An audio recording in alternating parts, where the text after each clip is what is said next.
Hello guys, and welcome back to the channel. So now guys, they pretend like they don't pay attention to each other, especially from one direction to the other.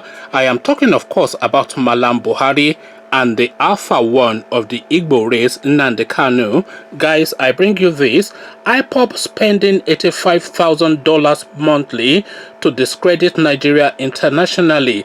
And this is a headline attributed to the presidency. So Mallam Buhari claps back at Nnamdi Kanu. Again, the headline, IPOB spending $85,000 monthly to discredit Nigeria internationally, a headline attributed to the presidency. So let's now see what Mallam Buhari has to say to Nnamdi.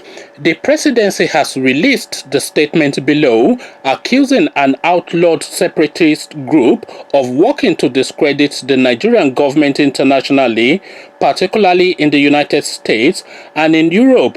The indigenous people of Biafra, IPOB, wants an independent country of Biafra made up of Igbo-speaking parts of Nigeria, largely in the southeastern part of the country. The group was outlawed in Nigeria after the federal government accused it of terrorism, although most of its programs and protests have been largely peaceful. The government has also clamped down violently on IPOB members, with some of the attacks condemned by rights groups, including Amnesty International. The leader of the group, Nnamdi Kanu, is currently on exile abroad after he jumped bail from his trial for treason in Nigeria. In a statement on Sunday by President Muhammadu Buhari's spokesman, Garba Shehu, he accused IPOB of waging a smear campaign to accuse the Nigerian government of encouraging the persecution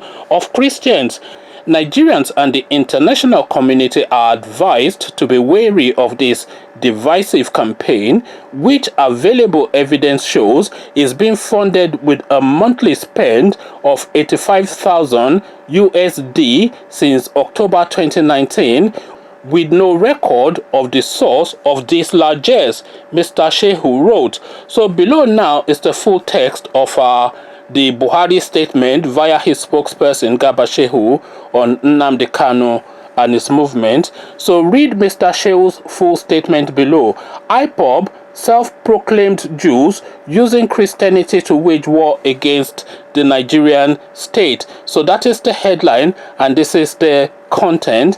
The presidency wishes to draw the attention of all citizens and the international community to a most misleading campaign spearheaded by the so-called indigenous people of Biafra, IPOB, using false allegations of persecution of Christians against the Nigerian state. A very deep and wide investigation by an agency of the Nigerian government working with international partners have made us become aware that there are two interconnected campaigns being run concurrently. By both are using the cover of Christianity and calling for a U.S. special envoy to be appointed to stop the genocide of Christians in Nigeria. But the real purpose is to drive a wedge between the Nigerian government and its US and UK/European allies. IPOB leadership, of course, self-proclaims as Jewish, a position not shared by the generality of the members. For reasons of convenience, he claims to have an interest in the welfare of Christians, but this is a ruse. The case for independence, the leader believes, is strengthened by proving the government of Nigeria is autocratic, engaged in a silent slaughter of its own citizens along religion and ethnic lines, and that therefore the only viable option for the unique religious and ethnic minority is a sovereign Biafra separate from Nigeria. Nigerians and the international community are advised to be wary of this divisive campaign, which available evidence shows is being funded with a monthly spending of 85,000 US dollars since October 2019, with no record of the source of this largesse. This campaign consists of producing articles in the name of alleged Christian NGO leaders, and this now is in bracket, of campaign groups created at the time this PR contract with a US lobbying firm was signed, and letters to and from members of Congress to the White House.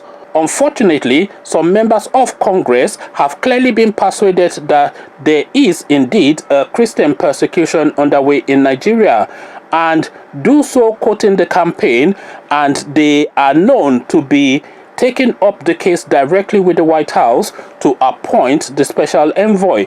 The American charity secured a meeting with the US Secretary of State, Mike Pompeo, and has made presentations to the US Commission on International Religious Freedom. There is also a UK and an European angle to the campaign, which is more opaque than its US sister campaign, given there is less legal requirement for public filings.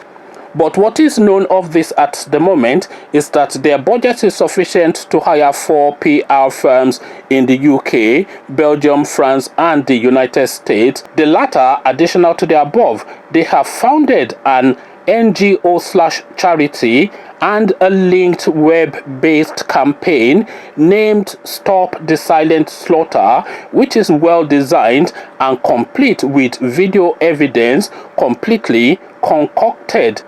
Members of the alleged Christian NGO have had multiple op-ed articles in conservative news websites promulgating their message of a Christian genocide. Some of those articles have also been used as evidence in the sister US campaign. 2 of those conservative news websites were co-founded by the owner of the UK PR firm they have hired to generate their publicity, as well as an op-ed article in the name of a British MP who may have been convinced by their campaign under false pretenses. They have secured additional coverage in France, European Union, and Germany. They secured an MP's debate on the Christian genocide in the House of Commons, in which staff member of the UK PR was referred as the private secretary to the leader of the UK charity. It is clear from all the above that the IPOB's extraordinarily and dubiously well-funded campaign in the United States and United Kingdom/Europe is misusing the issue of the welfare of Christians purely to further their own political ends, and it seeks to damage interreligious dialogue in Nigeria, as well as to damage the international reputation of Nigeria.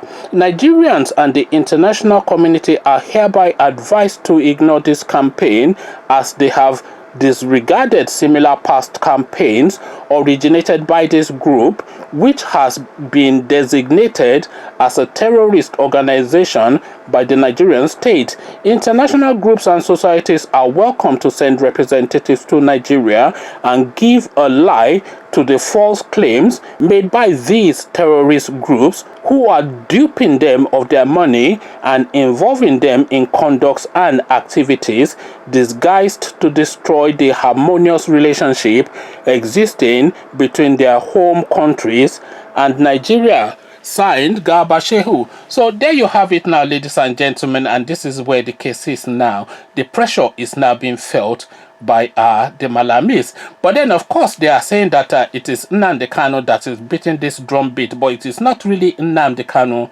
that is beating this drum beat. This drum beat is being beaten by all Christians in Nigeria, because the Christian Association of Nigeria is of the same view that the Mallam Buhari-led regime is waging a war against a silent war against the Christians in Nigeria.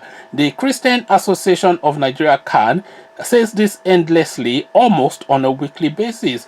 All of the Christians in the middle belt of the country, they are not Nnamdi Kanu's people, because Nnamdi Kanu's people are Igbo people, and the people of the middle belt, they are, I don't know what their tribe is, but they're certainly not Igbo, but they are also of that view that there's a silent religious war being waged by the Nigerian government against the Christians. The Christians in southern Kaduna especially will tell you these same narratives. The Christians in Kano will tell you the same narrative.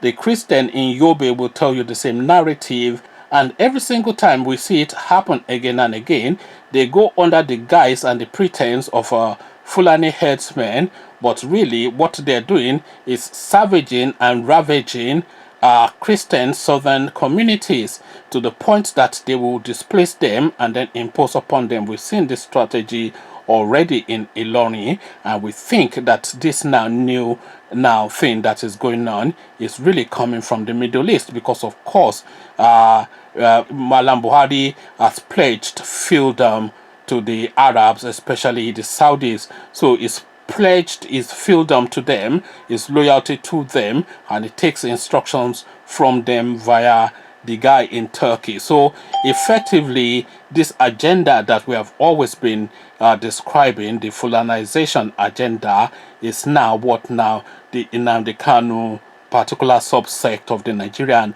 greater superstructure taken to the international community to highlight, and this is now what they are. But so they are feeling the pressure, by the way, because I think they have now gotten the signal that the United States is going to now appoint a special envoy to look at this now Christian persecution that is going on under this, especially Mallam Buhari regime now in Nigeria, the brutality. So now the international community has now seen enough now for them now to take a position. I think now the Malamis in Aso Rock have now gotten wind of that, and they have now put this thing out in the public space now to try and fend that off. But it is impossible, of course, to fend that off, because you only need a couple more atrocities which will happen probably in the next few weeks, because it happens almost on a daily basis since 2015. So you only need another now major enough incident to then make a dustbin of this